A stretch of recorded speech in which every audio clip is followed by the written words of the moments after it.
So good morning, good evening, or good afternoon, wherever you are in the world, and welcome to another Oxford Society live Twitter space. This time talking about the recent referendum in Kazakhstan and its future implications going forward.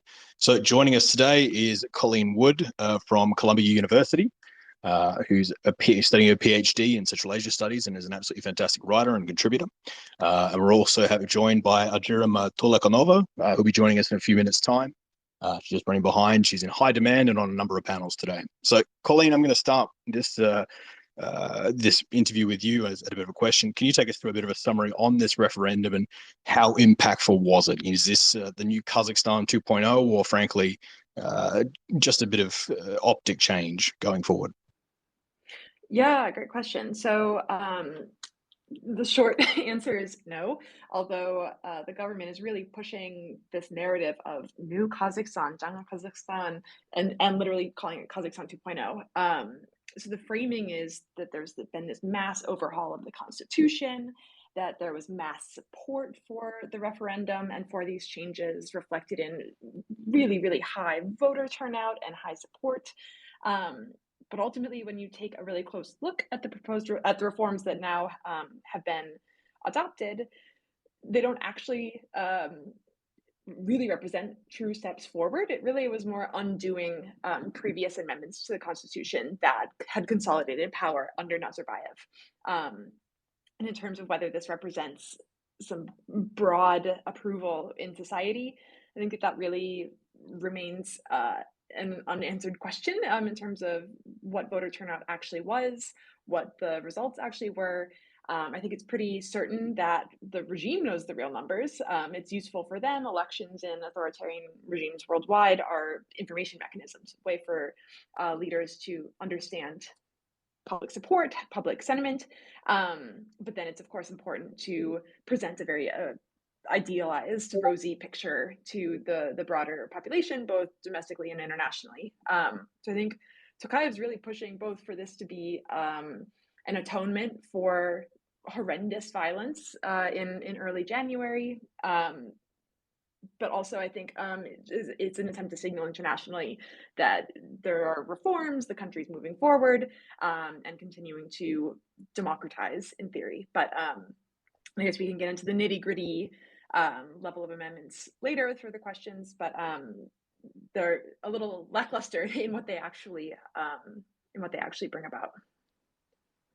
So obviously, I've friends who were messaging me this week, particularly ones that follow European politics, and I kept getting messages going, "Well, this is the end of Nazarbayev, and this is a huge step forward for Kazakhstan. Great to see."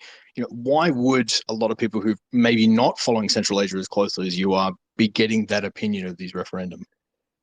I mean, yes, if there is going to be a takeaway about what this signals in terms of Kazakh politics, it is a really solid step in the de-Nazarbayevification of the country, stripping Nazarbayev of the rights of being Elbasa or what it means, the immunity from Elbasa, father of the nation status. But I think, yeah, some have tried to interpret the referendum as this atonement for the January events, for Bloody January. Others, local political scientist and analyst Dimash Aljanov has argued that it really is a tool for kind of elite consolidation, that this is a way for Tokayev to, I think, really signal that he's running the country now, that he's not just the puppet of the Nazarbayev family, and that he's leading the reform charges going forward. So what are some of the major, while we just get Aigerim who's just coming in now, but whilst she's getting that all sorted, what are some of the major changes in this legislation? Can you take us through some of the major reforms here? Yeah, so if you look on the government's website, where you can basically read all of Kazakhstan's legal code, if you wish to do that, most of the changes involve switching out the word council for court, referring to the constitutional court. Kazakhstan had an independent constitutional court until the 1995 constitution was adopted, and swapped it out for a much weaker council. So that is one of the big changes that is being touted. Although the president, according to the referendum's changed rules, the president maintains a really strong influence over who sits on the Constitutional Court. Um, so the degree to which that's actually going to be an independent body is up to be seen, or remains to be seen. Another change that people are making a lot of noise about is the fact that the president now is not allowed to be a part of, like, a part or a leader of a presidential party. And so, in anticipation of that, Tokayev stepped down from the Amanat party, which is renamed from Nazarbayev's Nurotan party. And the last, that I think this is a sign of that the government is listening to what people want, but has not fully responded, is that with the referendum allows that Kazakhstanis who live in cities of national importance, so that's Almaty, Nur Sultan, and Shymkent, um, they will be able to vote for the like mayor of their cities, but then also the akims of at the oblast, at the province level.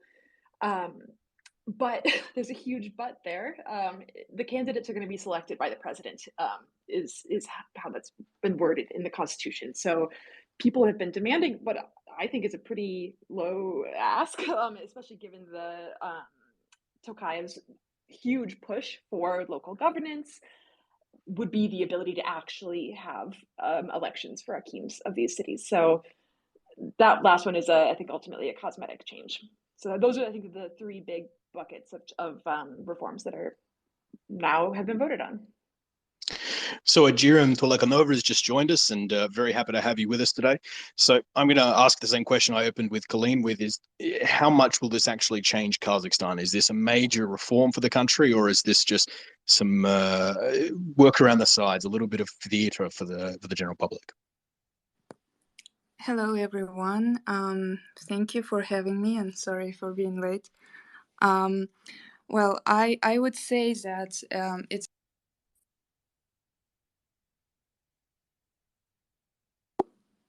sorry. Do you hear me? All good. Okay. Yeah, I can hear you now. Far away. Yeah. So starting again. The referendum, how it was organized and held, to me, it was with the same previous methods as it was in other elections. There were human rights organizations and independent observers who were telling about different violations, removal of independent observers, and etc., etc. So I guess, I don't know why the referendum was held so fast, but to me, nothing will change in Kazakhstan just because of this referendum or any other event that the government has organized, unless the government's intent to actually build proper relationship with society start.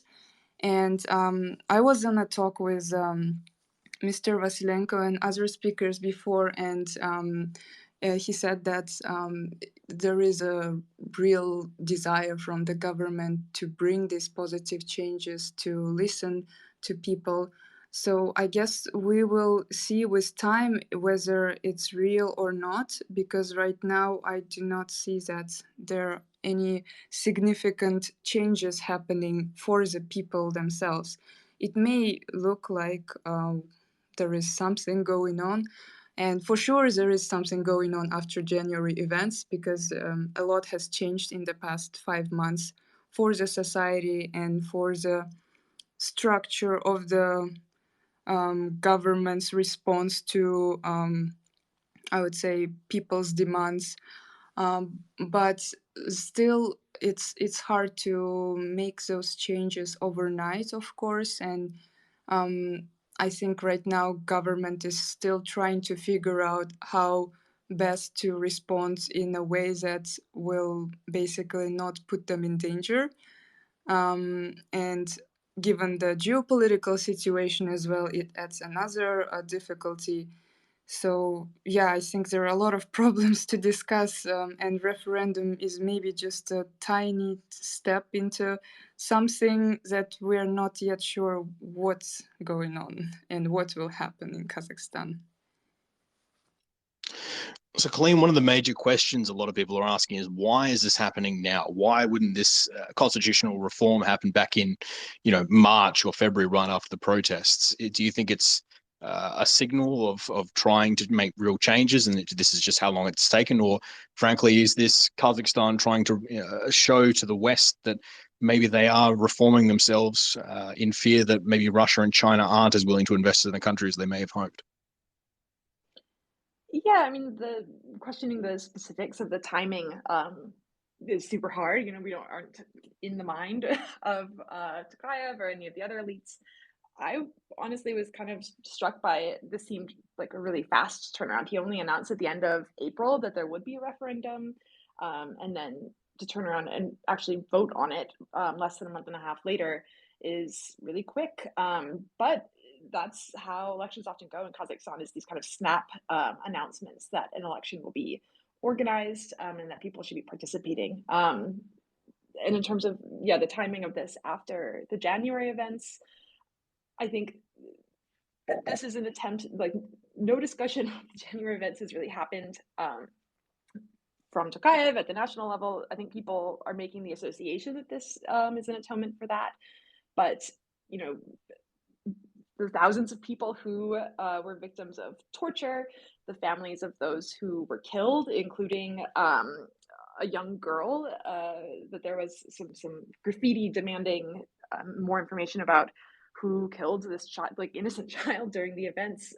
It's just devastating. But so the government has not yet released the total number of people who've died, the full names of people who died in the events. And so I think that kind of micro level reckoning and transparency and actually working to resolve the underlying grievances that led to protests in the first place is not quite happening yet. I think the referendum perhaps is setting the stage for some of those things to happen. Some of the other shifts that were included in the batch of amendments have to do with how laws are made in Parliament, with the makeup of Parliament. So I think pretty quickly after the after this vote, there's going to need to be another election for a new Parliament, and maybe that then is where discussions over more micro level changes actually could happen. I am not going to be a total pessimist on it, but I think that the chances of just given how that it's been 5 months since the January events happened and the government has not made any public statements about it, suggest that they're maybe not really intending to in the near future, even with these reforms in place. We'll be talking about that future re-election a bit later on. But Aigerim, I want to kind of ask you a question. Obviously, there have been some changes, like the dissolving of the Nur Altan party and Tokayev forming this new party, Amanat. Have policies changed between these two parties, or frankly, it's pretty much the same policy platform, but with a new logo? I think there are some changes, but I wouldn't say they're significant. There are some maybe new people coming into the party, but to me, it still seems that no matter how many young, motivated people are coming into the system is still the same. And no matter how motivated you are, you either agree with the system rules or you will go out of the system. So I think it will take a lot of time to change the whole structure of the political system in Kazakhstan. And I don't think that there was a significant noticeable change for people in terms of the difference between Nur Altan and Amanat. But people, I would say, are more angry with the current situation, and especially after January events. The society is traumatized, and the justice hasn't been done yet. And I think many people from different sectors are demanding for justice in Kazakhstan from the government, whether it's oil sector or human rights sector, people that have been injured or tortured or died in January unrest. and those who are seeking for political change. There are still the same things going on, like political activists are still being detained, political parties, independent political parties still cannot register, and there are still some invitations from security services to different independent, scholars, journalists, activists, and I don't know, maybe it's just that this whole system does not really communicate with each other really well. Like the government on top says it really wants to change, but the government on the bottom does what it did before and doesn't plan to change its methods.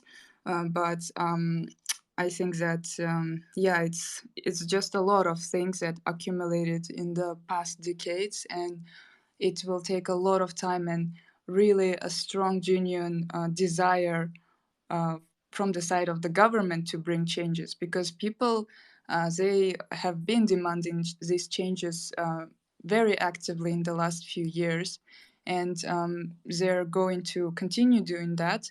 But the key is here how the government now is going to respond to that. And from what we've seen so far, it's nothing too radical has changed in the government's response, and we're still seeing the same reaction, let's say. So if you just joined us, it's another Twitter live space, this time looking at the recent Kazakhstan referendum and constitutional amendments. And joining us today is Aigerim Toleukhanova, who's a Central Asia analyst, and Colleen Wood from Columbia University. Both, we are incredibly lucky to have both of them with us today.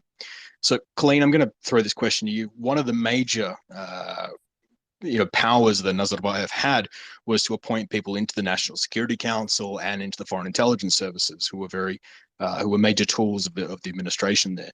Does this constitutional referendum change any of those or take any of those powers to appoint onto the National Security or the Foreign Intelligence Service away from Tokayev? I don't recall seeing mention of the ability to appoint people to the National Security Council in the changes. The really main things were, as I mentioned, the Constitutional Court, the structure of Parliament, and the way that hakims at the city and oblast level are appointed. So no, it does not, I think, fundamentally change that. So Aigerim, obviously everyone's thinking about Nazarbayev now. We actually haven't, no one's really seen him speak since the January riots. What is he doing at the moment, and what's his family doing, and how have they made any reactions to this effectively removing of his legacy? I think that the last time we've heard from Nazarbayev was actually on Sunday, when there was a short edited video of him voting in referendum, but he didn't say anything. He just put his ballot into the ballot box and just waved his hand, and that's it. And we don't even know if he wanted to be filmed in this video or not, but probably nobody could force him anyways. But I think that to the people of Kazakhstan, it's also a mystery what's going on with Nazarbayev family. We don't hear much about his family, his relatives, whether they're still holding these economical positions in the country's economy, whether they're still living in Kazakhstan. It's a big mystery, and we don't have information, but maybe Nazarbayev is in Kazakhstan, I assume, if he voted for referendum. But I think that it was part of negotiation between Tokayev and Nazarbayev that there has to be some form of unity, that former president supports the current president, and that they're still doing this policy of Kazakhstan together, even though the former president may not like this idea, but January unrest has significantly reduced his political power in Kazakhstan. But still, we see that even though in referendum one of the main kind of PR campaign was to remove Nazarbayev's name from the constitution, we still see that it's not anything radical, and the government still is talking about preserving some of the privileges of the former president. I think just today there was news that Ministry of Justice representative said about some some kind of legislative project that the former president may not be prosecuted for the things he had done during his presidency. So there's still a very, I would say, ambiguous approach. But probably it's ambiguous only to the observers. But the people in Kazakhstan know that Nazarbayev didn't leave completely. He just became probably weaker. Yeah, and that Tokayev is now the one president, and there is no, let's say, duopoly that has been going on since 2019, where you kind of had two presidents. Now we have seen that Tokayev has consolidated his power, and he is continuing to do that. And we will see what his next steps will be. Can I actually add something, Yeah, Michael, go ahead. on the where is Nazarbayev? Just that it's been interesting following social media on Instagram, on Telegram, seeing the amount of memes that are pretty critical of Nazarbayev, but poking fun at the fact that he's all but disappeared from public life. And so one that just was published by Cause News 24, it's a satirical Instagram account run by a young man named Tamerlan Yenzibek, who was actually arrested for his satire on this account. He posted the first slide looks super official of it is clear now that Elbasa has voted, and there's a picture of Nazarbayev in a very grand looking hall, and the caption describes that yes, like people have confirmed that this is the signature of the president or of Nazarbayev, and on it has little graffiti the way that it says graffiti of Elbasa forever, no to the referendum, and vote no, which I think one is a joke that probably Nazarbayev does not appreciate a lot of the things going on in the referendum, but two, also then speaks to what I think was a pretty fairly common approach to participating in a referendum for more politically aware and involved young people, is to spoil their ballot. So maybe they know that their vote isn't going to be counted. They know that they have really limited way to express their opinion, but someone associated with the regime is going to be reading this piece of paper that says, I don't want this referendum. Only Kazakhstan should be a parliamentary republic, return Kazakhstan to the constitution of 1993. A lot of demands for investigation, for an independent investigation of the January events. So the memes about Nazarbayev being gone are clever, but then also speak to actual political participation that Kazakhstanis have been doing. So we do have our Twitter DMs open at the moment. So if you do have a question for our fantastic panelists here, feel free to email to send the Oxford Society's Twitter account a message, and I'll be able to read those and give those to our panel. And talking about prosecutions here, Colleen, how far do you think Tokayev is willing to let the Nazarbayev regime actually come to light? Are we going to see, the January events investigated and go to full trial? Will we see cases like Nukadilov, Ozamabek Nukadilov, who was killed by, or allegedly killed by a Kazakh leader, years ago? Will we see cases like that come back to light, and will they, actually get a fair trial now if we are, rewriting the past, as it would seem? Yeah, that certainly is a tactic that autocrats who have kind of taken over in transition will do, is to rewrite the past.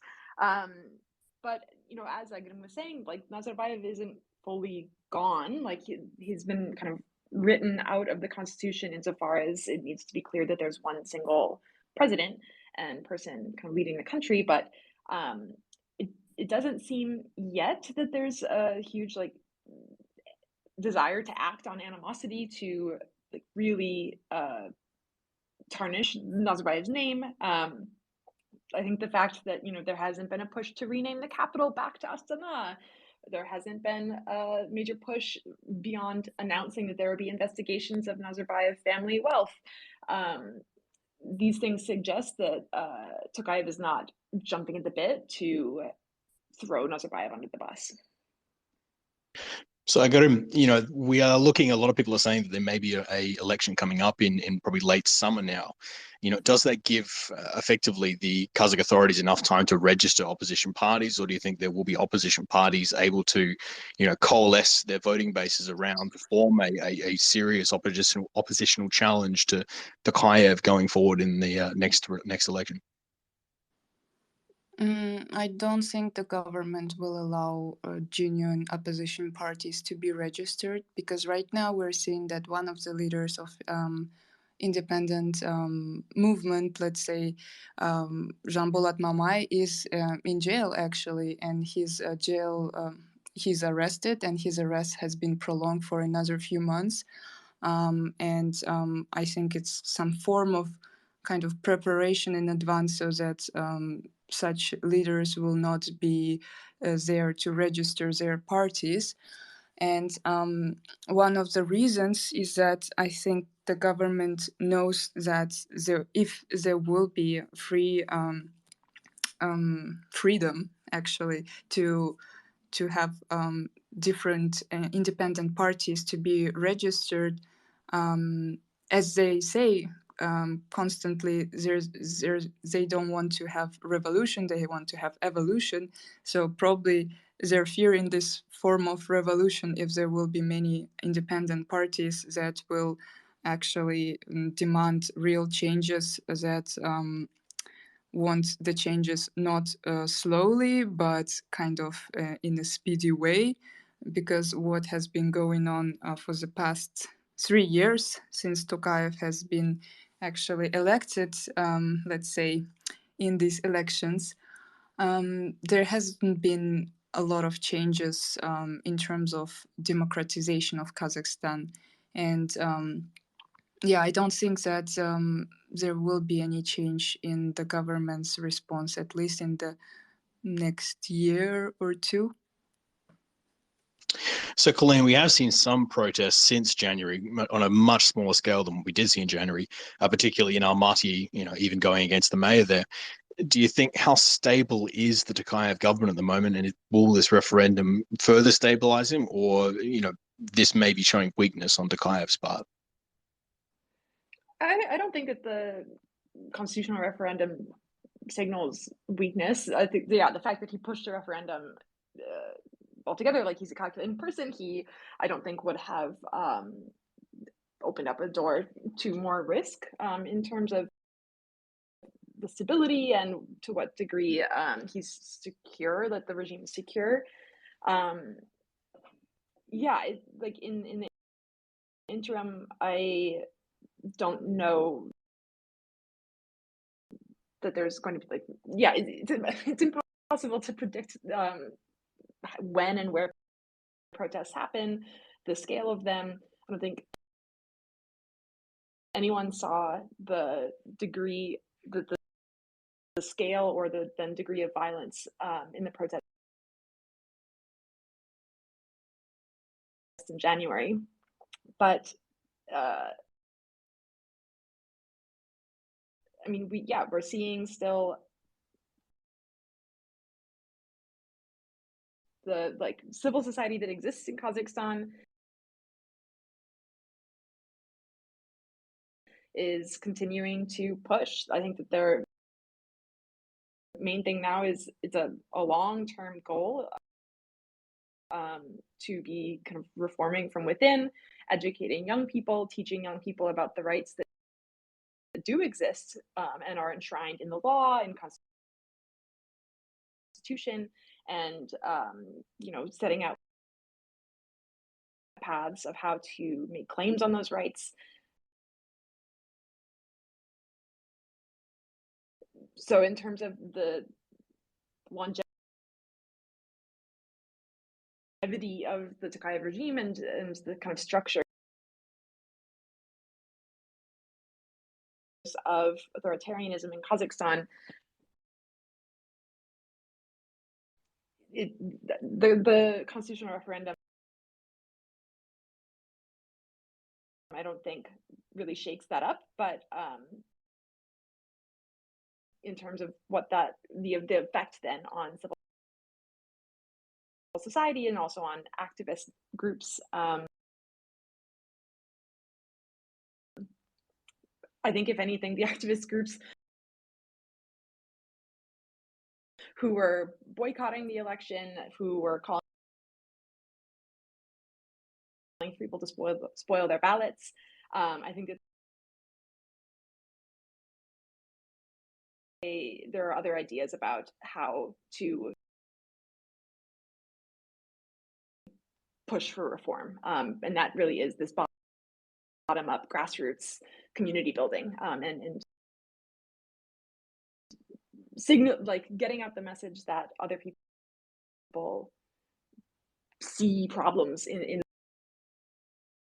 the way that the government is run, and so that type of mutual recognition, I think, spreads and has been spreading since 2019 in Kazakhstan. So it's a reform, no matter what, is a really, really long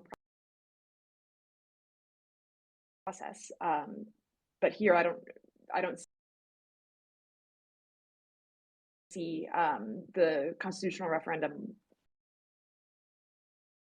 being a huge blip in that process. So we have another question from our audience here, and I'm going to ask this one to both of you, but I'll start with Aigerim. Coming back to now holding competitive local elections has been a pretty central demand of the protests since January. So why is this issue of really local elections been so off the table for both Toleukhanova and Nazarbayev? Effectively,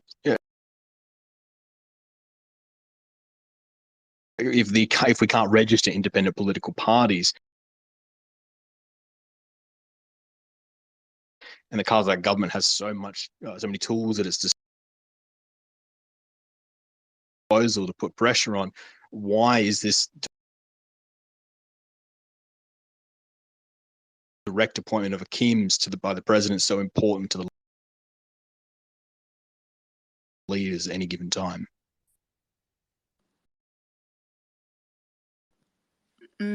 I think for the people, it's important because they've realized that if there won't be a representative of their interests in this local administration, they will continue to be ignored and their rights will continue to be violated. And I think that some of the demands that people were publicly stating and during numerous protests in the last couple of years, the government actually has paid attention to, but the way they are trying to implement it, is still questionable, and sometimes they try to do the so-called populist move, like not the movement, but populist moves that would satisfy some of the parts of population, but I guess, as Colleen mentioned, that the civil society keeps growing in Kazakhstan. There are more people, especially younger generation, that gets education about their rights, about the constitutional rights, and all the other forms that they can actually refer too when something wrong happens. And the people will continue demand what is written in the law and what is just and right. And eventually the government will actually have to, I think, will be forced to agree to some of these things. And I think it depends on the society itself, and local akims and other representatives is just a tiny part of the this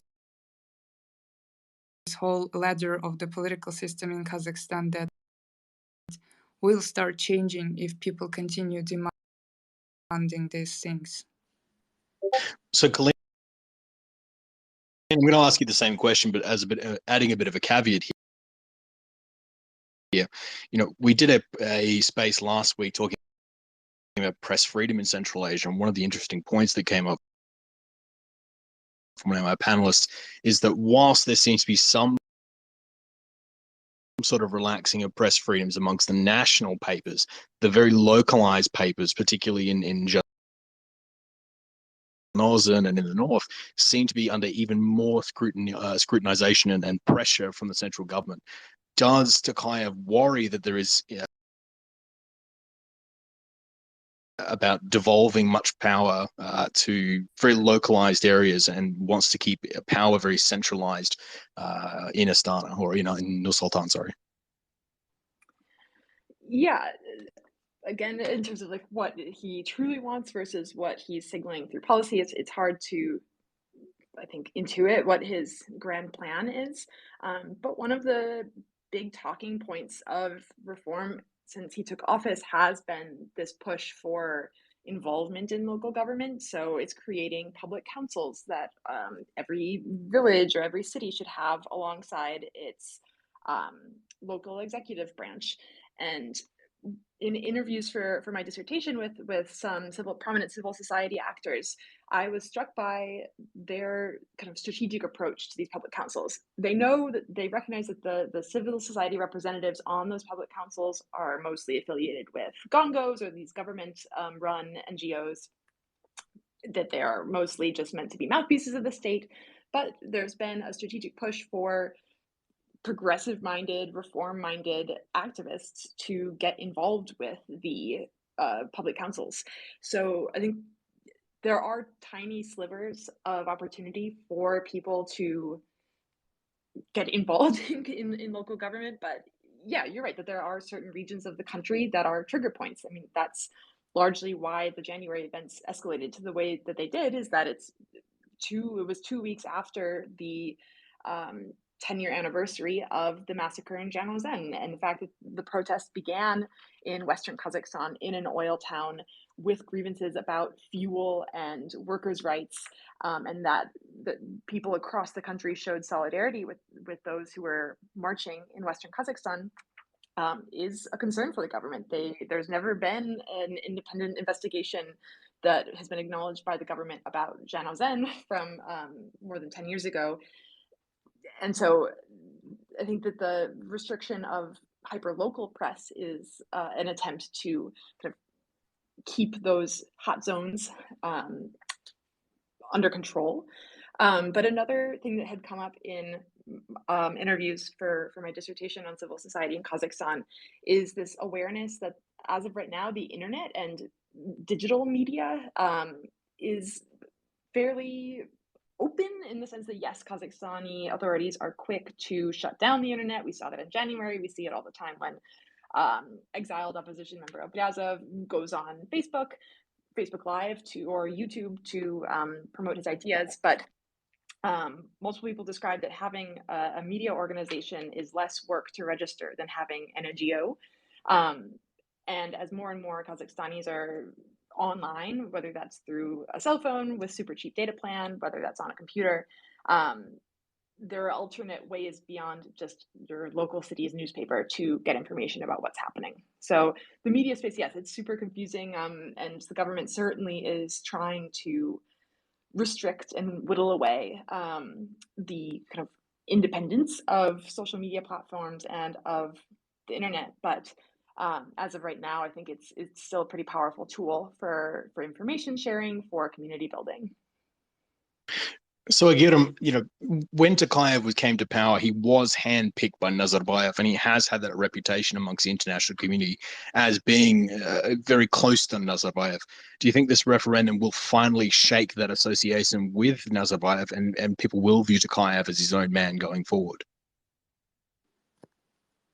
I think that Nazarbayev's presence will be in Kazakhstan until his biological death, let's say. And Tokayev, being associated with Nazarbayev, will probably continue to some extent.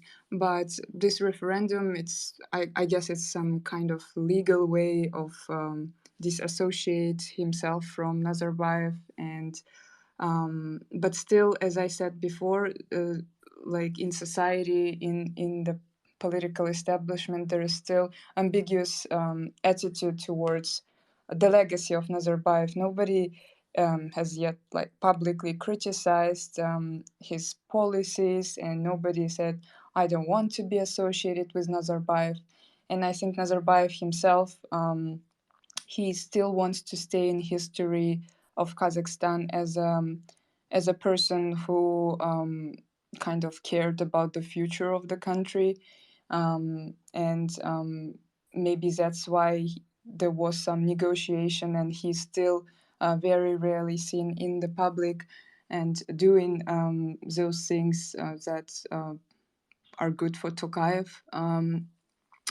But yeah, I think that the referendum, maybe psychologically it brings certain wall between Tokayev and Nazarbayev, but it will not go away completely. So we're going to start to bring this Twitter space to a bit of a close. So a bit of a 90-second answer to bring us to the end. Colleen, what do you see going forward for Kazakhstan over the next 3 to 4 months? Do you think we will see election? Do you think we'll see a change in political direction? What lies in the future for the country? Yeah, I see an announcement for new parliamentary elections, probably late summer, early fall. Summer is there's often a spike in rallies and demonstrations, and so I could see activists flexing that both to test the regime. So, like with the new law on public demonstrations, you're supposed to ask permission or notify local authorities that you're going to have a rally. And so some activists are using that tool to gain legitimacy for their movements, and others are refusing to participate because it justifies the regime's restrictions on the freedom of speech. So I could see some innovative tactics in how and where protests are organized this summer. So I'm looking forward to observing the really creative tactics that Kazakhstan's activists and artistic community are organizing. Aigerim, same question. What do you think is in the future for the next few months in Kazakhstan? Next few months, I agree. There's probably going to be a lot of protests, and also I think that we will need to closely monitor how the government is responding to certain criticism, because I think that maybe there is a tiny liberalization going on, but we don't know yet, and I don't want to be overly positive, but we'll see when we have the reports, for example, from independent observers about the referendum, how the government will respond to that, because last time government officials would dismiss those reports, saying that they're biased and etc. etc. Maybe it will not change this time. Who knows? And I also am looking forward to see actually what the government is going to do with certain tactics, because when I was observing the referendum, I have lots of acquaintances who were registered as independent observers, who were removed from the polling stations, who were asked to delete certain photos or videos. And they also said that, for example, there were fake independent government observers that actually tried to get rid of real independent observers. So this is a new tactic, I think, from the government side, or whoever ordered this kind of affiliation with the observations. And I think that in the next few months, well, it's summertime, there isn't much going on politically, because usually in summer it's pretty dead. But in September, October, there's going to be some activity in parliament, and we will see what other changes are going to happen. But for me, I think in the long term, I would be very interested to see how civil society is evolving and resisting, and also trying to bring some changes in this limited space. So I want to say a huge thanks to our two panelists tonight, Aigerim Toleukhanova, who's a Central Asia analyst, and Colleen Wood, who's at Columbia University on Central Asia Studies. Both of you were absolutely fantastic, and I've been a big fan of both your work for quite a long time now. If you want to hear more about Central Asia, we do have a podcast here at Oxus called Spotlight on Central Asia. We go through the biggest news stories happening in the fortnight and also cover one big story. I think the next one we're doing is about the Trans-Caspian pipeline. And I want to thank everyone who tuned in to listen tonight. It's absolutely fantastic to be chatting about Central Asia with all of you and continuously cracking on some big stories. So thanks so much for joining us today, guys. And thanks so much to Aigerim and Colleen for jumping on this one. Thank you for having us.